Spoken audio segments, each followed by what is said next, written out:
Welcome to the Lead Defend podcast, a show designed to help you grow in faith and leadership as you navigate the stages of young adulthood. We address important faith topics and provide practical life tips, helping you build up your faith as you engage a changing culture. Now, here are your hosts.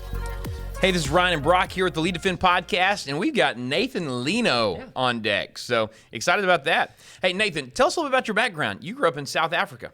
Yes, so I'm fourth generation African. My dad's actually from Mozambique. My mother is from Zimbabwe. Okay. They met and married in Zim, and then God called my dad to become a pastor. Wow. He was an accountant. Closest seminary was in Cape Town. I mean, that's close. Accounting, pastoring. Pretty close. Yeah. Anyway, they went to Cape Town, intending to only be there 3 years for seminary and go back to Zim. But a church called them in Cape Town right out of school, and so they stayed, and that's where my sisters and I were born. So Wow. So when did you leave South Africa to come here? in the late 80s, I'm 47 years old now. I was in middle school. Well, you didn't have to say your age, but I don't mind. He's showing his cards. Well, Nathan's got 4 teenagers, actually, do. a couple college students and a couple younger than that. And so we're going to talk about evangelism. Let's do it. And so, Nathan, where did this passion for evangelism start in your life?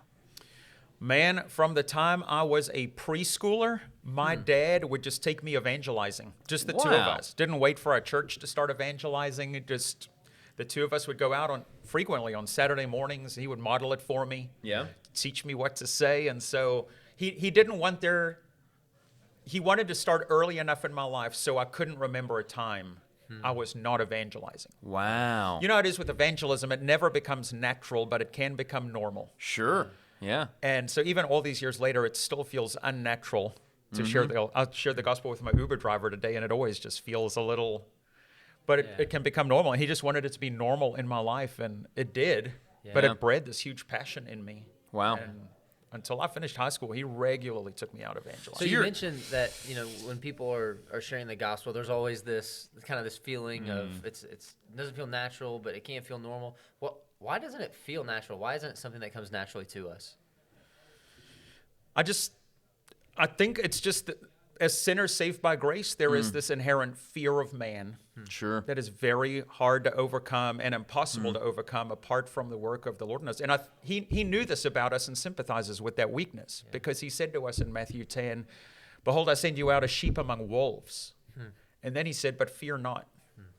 He wouldn't say fear not if he didn't know we were going to fear. How is Yeah. a sheep going to go up against a wolf and not That's be right. scared? And so the fear, the anxiety, the discomfort, whatever you want to call it, doesn't make you weird. It just makes you a normal disciple of Jesus, trying to trust and follow Jesus every day. Wow. But yeah, I mean, you talk about the flesh warring against us. I mean, it's just a reality. Like, spiritual things are not natural to us. So you said you were evangelizing when you were in preschool. And when did you come to faith? And what did that look like in your life? Man, I came to faith young. I was 5 or 6 years old. Okay. And my parents, we had family devotions every single day. My parents Wow. were adamant about this. And it was always early in the morning before breakfast. Now, are you the youngest or the I'm oldest the child? youngest of 3, Okay. but we're only 1 year apart. Sure. The 3 of us. And so Dad would wake us up every morning, and he would teach us the scriptures from Genesis to Revelation. He would just work through the Bible Wow. over time. They would also teach us rounds of memory verses to the alphabet, like A, all we like sheep have gone astray. B, believe in the Lord Jesus Christ, you will be saved. And they would teach us 26 verses A to C. you remember all And then those? another wave. And no, but it led to me being super passionate about extended scripture memory. Yeah. That's really cool. And What to was this- Z, by the way? You remember? I can't remember. I was I thinking don't that know. interesting. Or What- what X, is Z? Or Yeah. X, but I can't remember. But and so anyway, between Family Devo and just learning all these Bible verses, going to our local church every Sunday Sure. and hearing gospel preached, one weekday night when my parents came to kiss me goodnight, I was broken, and I just said Wow. to my parents, I need to accept Jesus Christ as the King in my life.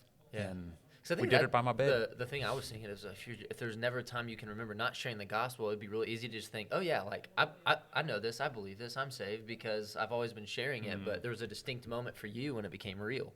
Yeah, I was definitely evangelizing before I was saved. Yeah. Oh, sure. Yeah.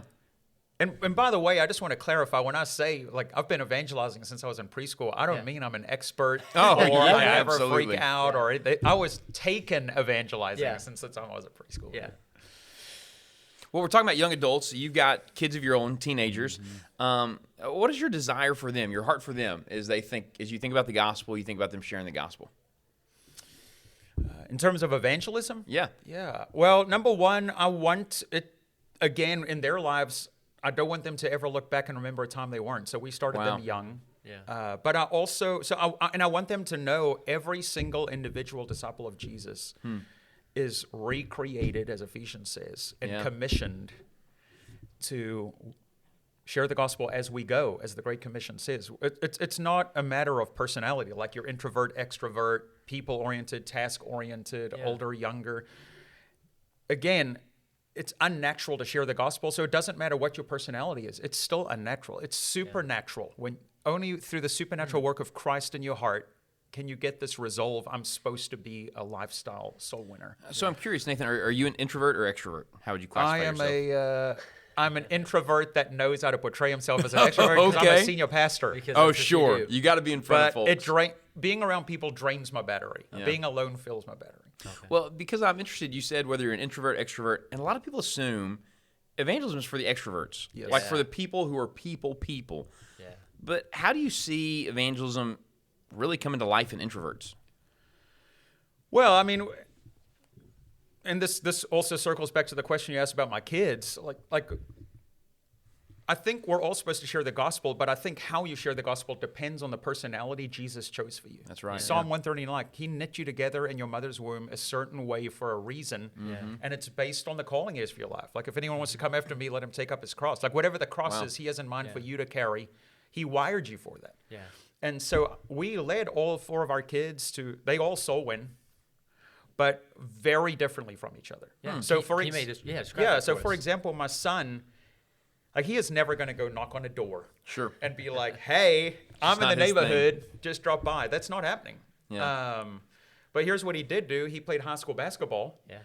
and he won the trust of his teammates and coach, and then asked the coach, "Can I start a Bible study for these guys?" Only one other kid on the team was born again. Wow. Yeah. And the coach said, "Sure." And then the coach told the other guys on the team, "Colton's going to start a Bible study."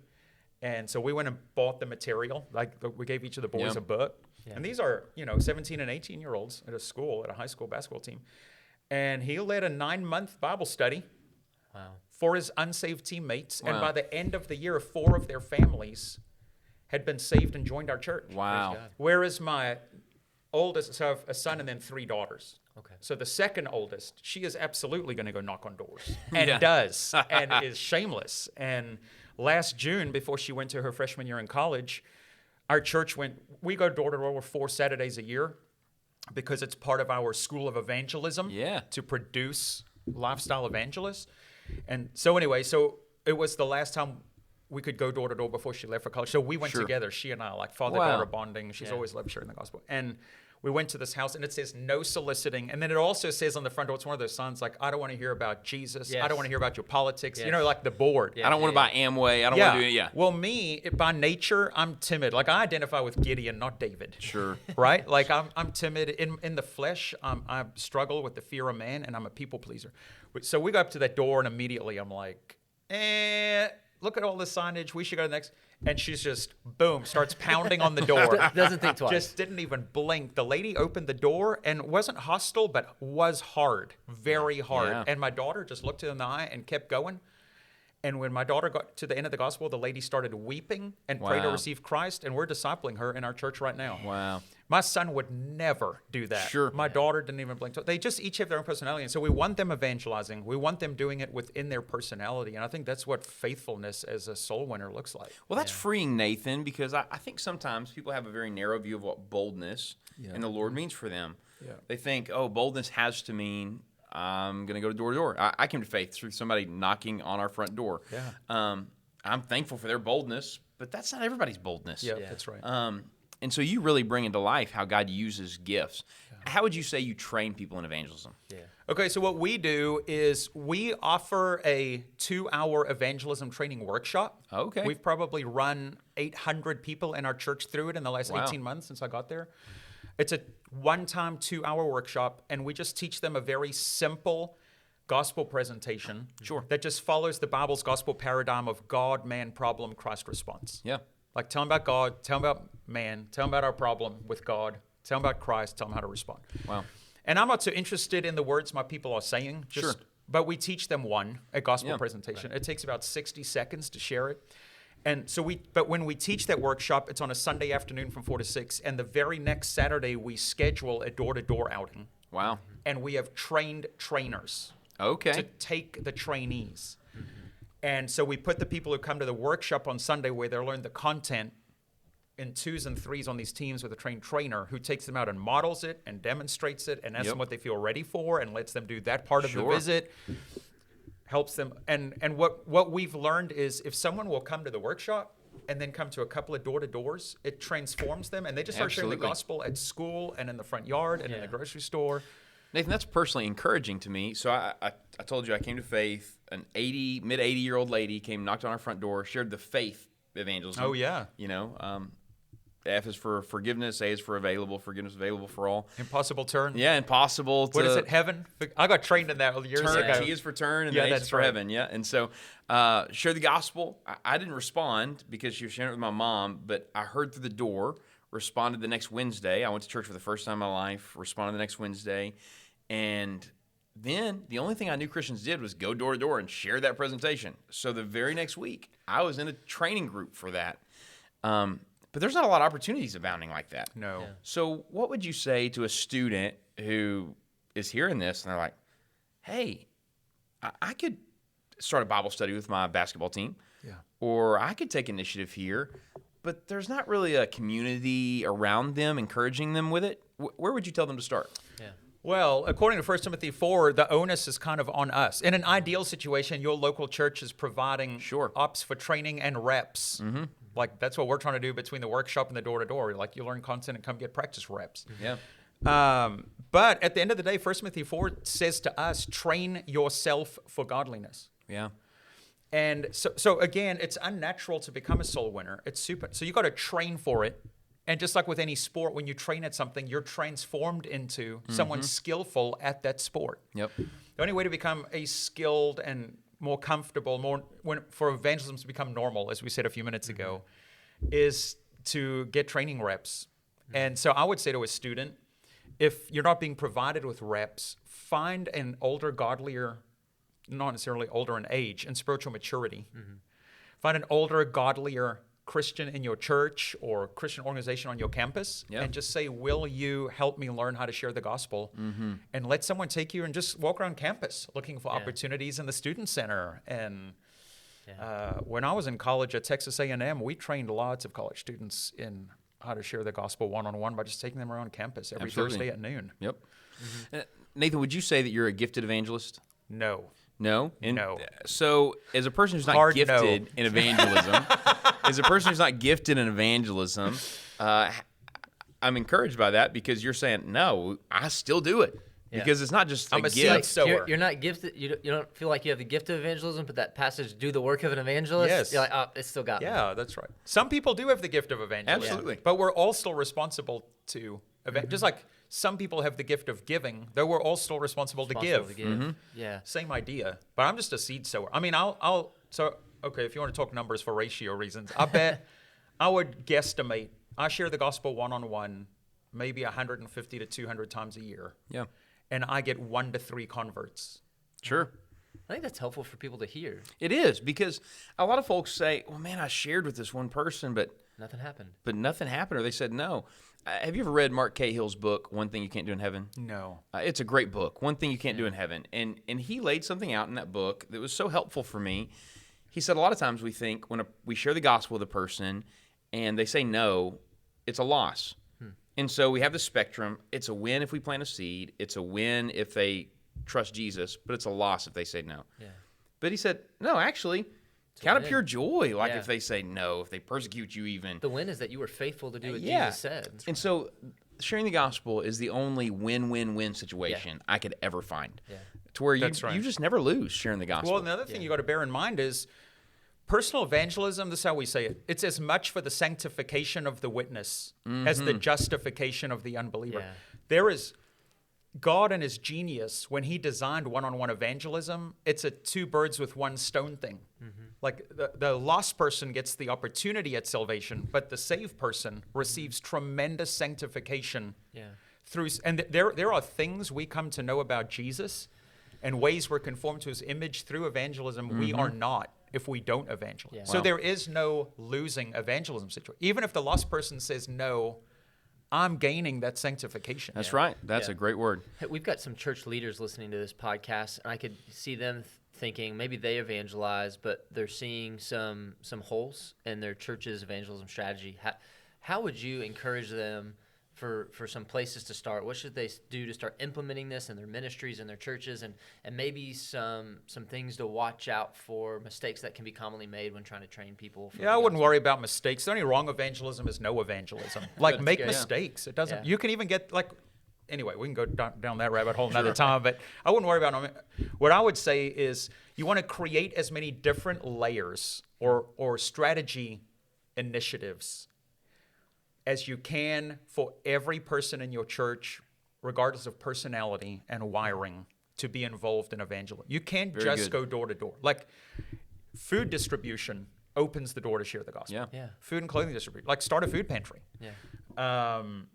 There's, starting a sports league. Like, start a basketball league at your church and get young men from the community to come. Like, there's all kinds of, but what I would do as a church leader is look at who's in my church. Like, what is their socioeconomic status? Yeah. What are these people wired for? And then based on that, what are ways people like this could get involved? And the more different initiatives you start, the more people in your church will find one they're willing to embrace. But Yeah. that's how you get the whole of your church evangelizing. And so I would just encourage them to think like that. Yeah, I like that. The layers of evangelism. I mean, one strategy is always better than none. That's right. But multiple is even That's better right. than one. And so I think this would be an encouraging question to ask. You've been at First Baptist Forney, Texas for 18 months or so, and you've seen God move in an incredible way, Yeah. really just because people are sharing the gospel. Yeah. Would you say that more people are coming to faith in a Sunday morning moment or in a one-on-one personal moment? It's not all. Overwhelmingly, there are more salvations through the church scattered than the church gathered. Wow. Now, flesh that out for people. So that means employee is at work sharing the gospel. People are coming to faith Yeah. there more so than they're walking an aisle on Sunday Yeah. morning coming to faith. Yeah, look, you got to understand, even if you're in the Bible Belt like I am, Sure. I pastor in the heart of the Bible Belt. Yeah. It doesn't matter where you are in this country. America has shifted from pro-Christian to neutral towards Christianity to anti. Yeah.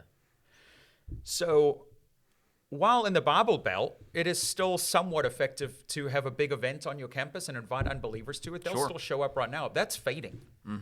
We are more and more living in an anti-Christian mission field. And so how many lost people can you actually expect to be in your service on Sunday morning? Yeah.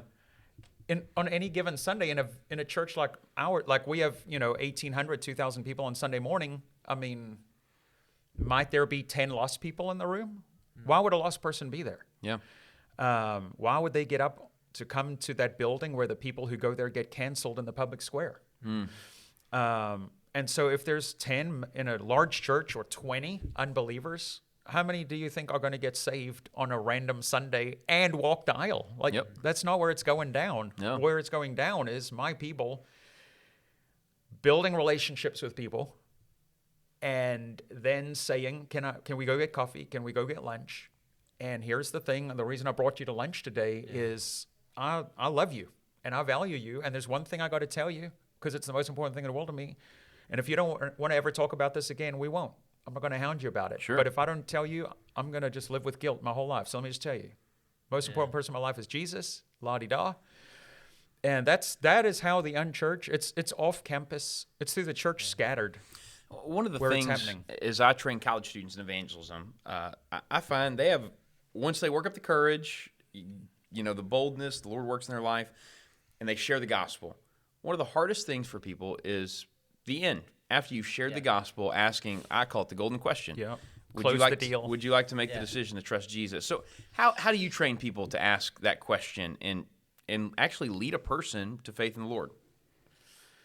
Well, most sales reps at sales companies that get fired because they won't ask the closing question. Are you going to buy this? Do you want to buy it? Yeah. It doesn't matter how long or how well you present it. At the end of the day, you got to ask the customer, do you want to buy what I'm selling? Yeah. And it's the same thing with evangelism. And I mean, there's no secret. Like at the end of the day, you just got to say, do you have any questions about what I just shared with you? Clarify anything they didn't understand. And if they say I don't have any questions, I just say, right now, would you like to put all your trust in Jesus alone to save you and ask him to be the king in your life? Yeah. Wow. And just say it like with that kind of tone, not like... And then to wait for the response. Look them in the eye and let the silence sit there. It's key. Because it's a couple of moments It is. where in their mind it's they're so thinking, awkward. yes, no. Yeah. And if a person says, yes, I want to do that, what do you tend to say? Well, what I've already told them at this point is that what God is asking you to do to receive this miracle of salvation is just to believe that what I just told you is true, which was the gospel. Like, do you believe this is true? Yeah. And as a result of believing this is true, are you willing to turn to Jesus and put all your trust in him to save you and ask him to become the king in your life, invite him in as the king in your life? Yeah. And if they say, yeah, that's what I want to do, then I say, okay, well, go ahead. And I just bow my head and close my eyes. Yeah. And they will invariably bow their head and in their words, And they'll pray to God. they will say, Yeah. please save me. Please come into my life and be my king. Yeah. And Wow. if they aren't saying something along those lines, I know they don't understand. Sure. And when they say amen, I'll circle back and Yeah, re-clarify. Yeah. But, you know, look, evangelism ends when discipleship begins. That's right, yeah. And so it doesn't matter how convinced I am they're saved. If they say they just confess Jesus as the king of their life, the next step is, hey, I want you to bring you to my church. Hey, I want to start meeting with you. And through that, they will have a deepening, more clarified understanding of the gospel. And if they aren't saved, they will become saved. When you ask people those questions, and so primarily it sounds like you're doing this in Texas, Yes. so within kind of the Bible Belt region, what is the average? So give us the spectrum of responses, because earlier you were talking about if people just get out and do it and they begin to experience it, it begins to become normal. You see, every time I do this, we have this idea in our minds that people are just going to absolutely come after us. They're going to get foaming at the mouth once we start talking about Jesus. And yeah, it might occasionally happen, but So rare. Yeah. It's so rare now, man. what's the spectrum of responses? Look, it's like 1 in 2,000 encounters you're going to get yelled at and cussed at and put on social media. Yeah. The vast majority of the time, they're going to be genuinely curious Yeah. or just indifferent, Yeah. but still kind. like- Because culture is so far post-Christian, Sure. they actually haven't heard about Jesus. Yeah. Yeah. And they're curious. Yeah, and you said 150, 200 times a year you've done this. Yeah. And yet here you are. You're still here. You made it through. I can't even remember the last time Yeah. I had a really bad one-on-one encounter. I find when I ask students on campus, have you ever made the decision to trust Jesus after I've shared the gospel, they'll either say yes with confidence, and they'll be able to tell me why, their testimony. They'll say no and mean it, or they'll say, yeah, and they haven't. Yep. But they have some church background or experience. And so that's when I ask that golden question, That's good. Would you like to make the decision to trust Christ as your Savior today? That's really good. And so, yeah, people tend to be brutally honest. Yes. Because you just had a brutally vulnerable and honest conversation. Yeah. So, yeah. Nathan, I've been really encouraged by this. If you were to give a last word to young adults listening about just sharing the gospel with that friend that God's placed in their life, not placed in your life or my life, placed in their life so they can share the gospel with them, what would it be? I would just say to the student, do this as an offering and a gift to Jesus Christ. Like that is at the end of the day. You're doing it as an act of worship. Like he died on the cross for us. Yeah. He gave himself for us. And just do it as a gift to him. It's what he wants more than anything in the world. It's why he hasn't come back yet. He wants everyone saved. And so just do it as a gift for him. And don't worry about making mistakes. Don't worry about getting the gospel wrong. Yeah. I mean, when I was learning, y'all, I had like the Father dying on the cross, hanging there 7 days. You were in preschool. Noah was there watching. Don't worry about it. Yeah. Don't worry about it. Just like take them to lunch, get coffee with them. Do it as a gift for Jesus. Don't be scared of failing and making mistakes. Just the Holy Spirit will give you the words in the moment. The most comforting thing I learned was I can't save them, so I really can't mess it up. That's right. And that's encouraging. Hey, this has been Nathan Lino. Nathan, how could a person find you if they wanted to say, man, I want to follow this guy's Instagram? I'm not on social media. How lame is that? Oh, bummer. You can snail I'm mail literally him. not on. I got off social media in 2012. I was just so busy. That was even That's before half terrible. the social media stuff I know. was It's invented. like pre-Instagram. Yeah. So you can snail mail I'm at First First- Baptist Forney, Yeah, Texas. that's Forney right. Baptist Church. First That's Baptist incredible. Church Forney. Well, hey, thank you so much. This has been Ryan and Brock on the Lead Defend podcast. Lead Defend is always around the corner. Go to leaddefend.org for more information. That's it for this episode of Lead Defend. To hear more episodes from the Lead Defend crew, visit absc.org/podcasts. If you liked what you heard, rate and review us on your favorite podcast listening site. Want to learn more information about the next Lead Defend conference? Visit leaddefend.org.